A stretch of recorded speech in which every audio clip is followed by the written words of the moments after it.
Hello दोस्तों, मेरा नाम चंद्रशेखर है और आज के इस वीडियो में हम बात करेंगे शेंगेन वीजा इंटरव्यू के बारे में। देखिए, आमतौर पे जब आप शेंगेन वीजा के लिए अप्लाई करते हैं तो ज्यादातर केसेस में आपको इंटरव्यू कॉल नहीं आती है। लेकिन कई बार ऐसा हो सकता है कि आपको इंटरव्यू के लिए कॉल आए या आपको फिजिकली एम्बेसी में बुलाया जाए इंटरव्यू के लिए। तो आज के इस वीडियो में हम बात करेंगे शेंगेन वीजा इंटरव्यू के बारे में। मैं इस वीडियो में आपको बताऊंगा कि आपसे क्या क्या सवाल पूछे जा सकते हैं। मैं आपको ये भी बताऊंगा कि आपको इन सवालों के आंसर देने की प्रिपरेशन कैसे करनी है। इससे पहले कि हम आगे बढ़े, मैं आपसे रिक्वेस्ट करूंगा कि आप हमारे यूट्यूब चैनल को सब्सक्राइब कर लीजिए, क्योंकि मैं ऐसी यूजफुल इंफॉर्मेशन आपके साथ रेगुलर बेसिस पे शेयर करता रहता हूँ। तो देखिए, आज हम बात कर रहे हैं शेंगेन वीजा की। देखिए, मुझे खुद 4 बार शेंगेन वीजा मिल चुके हैं। मुझे चारों बार इंटरव्यू कॉल नहीं आई, लेकिन बहुत सारे ऐसे मेरे क्लाइंट्स हैं जिनको इंटरव्यू कॉल आई हैं। तो इस वीडियो में हम डिटेल में ये बातचीत करेंगे कि आपको क्या आंसर्स देने हैं। देखिए, यहाँ पे शुरुआत मैं एक स्टोरी से करना चाहूंगा।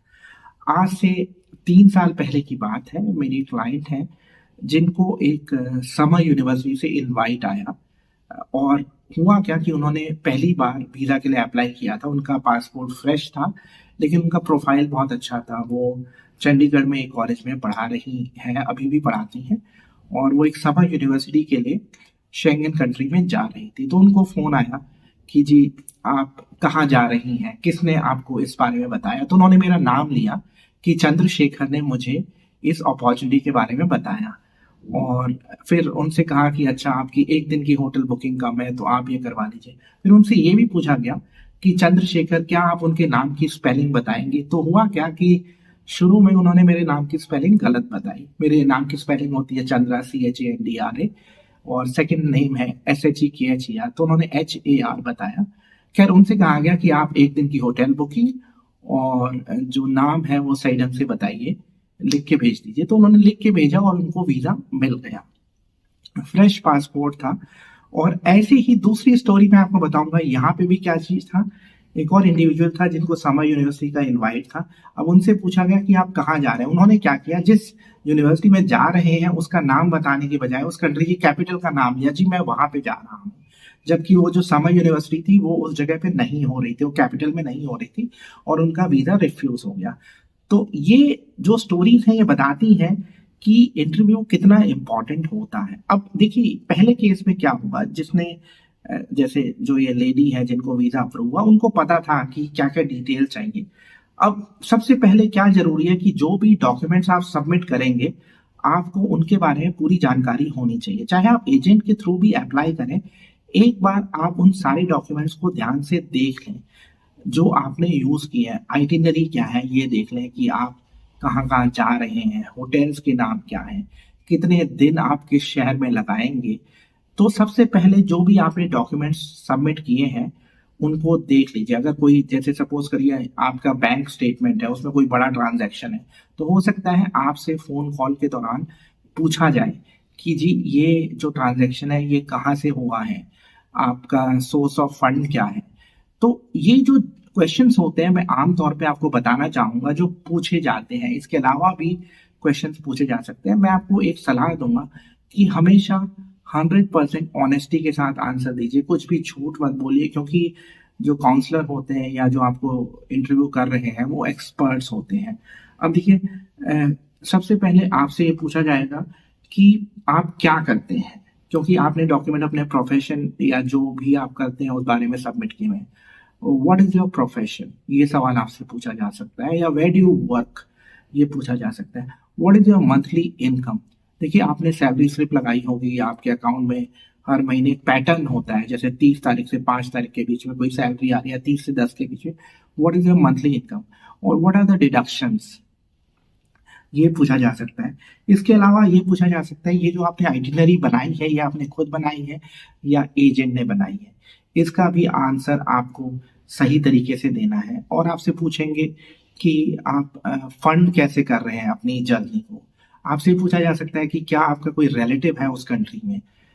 आपका ये पूछा जा सकता है आपसे कि क्या आपका कोई प्लान है उस कंट्री में इमिग्रेट होने का या सेटल होने का। तो आपको इन सब चीजों को लेके बड़ा ऑनेस्टी से जवाब देना है। देखिए, शेंगेन वीजा पे आप काम नहीं कर सकते हैं। शेंगेन वीजा जब आप अप्लाई करते हैं, ये जरूरी है कि आप ये प्रूव करें कि आपका इमिग्रेंट इंटेंट नहीं है, यानी आपका इमिग्रेट करने का कोई ऐसा इंटेंशन नहीं है उस यात्रा के दौरान। तो जो आपके आंसर्स हैं ये रिफ्लेक्ट करने चाहिए कि आपका वहां पे रुकने का या इलीगली कुछ करने का ऐसा कोई भी प्लान नहीं है। एक बार मैं फिर दोबारा से आपको रिपीट करना चाहूंगा कि आपने जो भी डॉक्यूमेंट्स सबमिट किए हैं, प्लीज उनको जरूर देखिए, ध्यान से देखिए। और अगर सपोज करिए आप टूरिज्म के लिए जा रहे हैं तो उस जिन सिटीज में आप जा रहे हैं उनके बारे में पढ़ लीजिए। जो वहाँ की अट्रैक्शंस हैं जो आपने आइटिनरी में मेंशन की हैं उनके बारे में पढ़ लीजिए। तो ये बहुत ज़्यादा जरूरी है। दूसरा, आप सपोज करिए कि आप ऑस्ट्रिया जा रहे हैं और अब आपने जाना वियना है, लेकिन आपने बोल रहे हैं कि मैं इंसब्रुक जा रहा हूँ, तो ये थोड़ा सा गलत है। आपकी जो आपने जो भी आइटिनरी में लिखा है वो आपको पता भी होना चाहिए। कई बार ये होता क्या है, जो आपको वीजा इंटरव्यू कर रहे हैं फोन के ऊपर, उनके सामने आपके डॉक्यूमेंट्स होते हैं, तो उसमें कॉन्ट्रडिक्शन नहीं होना चाहिए जो आपने लिखा है और जो आप अभी बोल रहे हैं।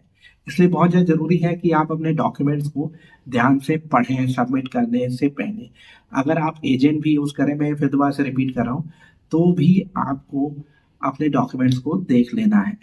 और आमतौर पे ये भी पूछा जा सकता है कि आपकी फैमिली में कौन कौन है, क्योंकि कई बार फैमिली टाइज नहीं प्रूव होती हैं, तो वो आपको बताना है।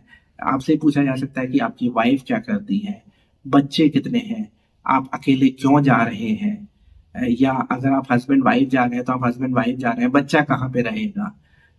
तो ये इस तरीके के सवाल आपसे पूछे जा सकते हैं। मेरा ये सजेशन रहेगा, ईमानदारी से आंसर दीजिए। Preparation is the key. आपको अपने डॉक्यूमेंट्स के बारे में पूरा पता होना चाहिए जो जो आपने सबमिट किए हैं। प्लान्स को लेके क्लैरिटी होनी चाहिए। कोई भी नकली डॉक्यूमेंट मत यूज करिए।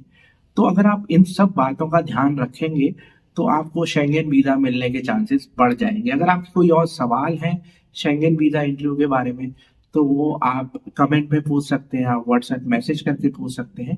और अगर आप मेरे साथ पर्सनल कंसल्टेंसी सेशन बुक करना चाहते हैं, वो भी आप कर सकते हैं व्हाट्सएप पे मैसेज भेज के। तो आज के वीडियो में इतना ही। मैं जाते हुए फिर दोबारा से रिक्वेस्ट करूंगा आपसे कि आप हमारे यूट्यूब चैनल को सब्सक्राइब कर लीजिए। Thank you very much.